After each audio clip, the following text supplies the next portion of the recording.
പുലിമുണ്ട നഗറിലെ അഖിലയ എന്ന കുട്ടി മരണപ്പെട്ടതിനെ തുടർന്ന് കരുളായി കുടുംബാരോഗ്യ കേന്ദ്രത്തിന്റെ നേതൃത്വത്തിൽ മെഡിക്കൽ ക്യാമ്പും ബോധവൽക്കരണവും നടത്തി. നഗറിലെ 32 പേരെ പരിശോധിക്കുകയും പനിബാധിതരായ 2 പേരെ നിലമ്പൂർ ജില്ലാ ആശുപത്രിയിലേക്ക് തുടർ പരിശോധനയ്ക്കായി അയക്കുകയും ചെയ്തു.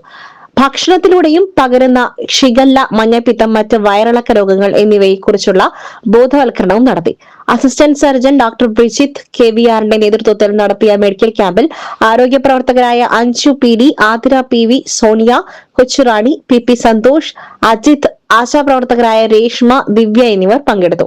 കരുളായി ഗ്രാമപഞ്ചായത്ത് വൈസ് പ്രസിഡന്റ് ഉസ്മാൻ, ആരോഗ്യ സ്റ്റാൻഡിംഗ് കമ്മിറ്റി ചെയർമാൻ സിദ്ദിഖ്, മെമ്പർമാരായ Mundodan Salim, Rehna, assistant secretary Jayan, ICDS supervisor Rajani, ആരോഗ്യ പ്രവർത്തകർ എന്നിവർ ഉൾപ്പെട്ട ടീം പ്രദേശത്തെ വീടുകൾ സന്ദർശിക്കുകയും സ്ഥിതിഗതികൾ വിലയിരുത്തുകയും ചെയ്തു.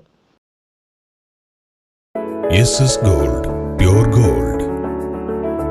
SS Group, Nilambur.